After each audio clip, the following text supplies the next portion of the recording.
తర్వాత కళ్యాణోత్సవం. భక్తులు తమ పేరుతో స్వామివారికి కళ్యాణం జరిపిస్తారు. ఇది చాలా పుణ్యప్రదమైన కార్యక్రమంగా భావిస్తారు. తర్వాత హుండీ.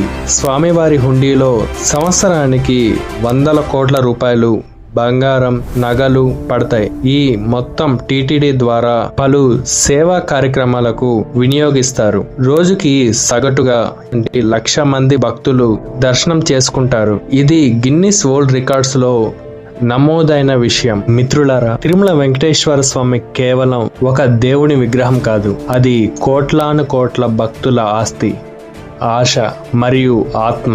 స్వామి కలియుగ ప్రత్యక్ష దైవం. ఆయనని నమ్మిన వారికి ఎప్పుడు వెంకటేశ్వర స్వామి అన్యాయం చేయడు. మీరు ఇంకా తిరుమల వెళ్ళలేదంటే జీవితంలో ఒక్కసారైనా వెళ్ళండి. ఆ అనుభవం మీ జీవితాన్ని మారుస్తుంది. గోవింద గోవింద గోవింద. వీడియో నచ్చితే లైక్ చేయండి, మీ స్నేహితులకు షేర్ చేయండి, మన ఛానల్ని సబ్స్క్రైబ్ చేసుకోండి.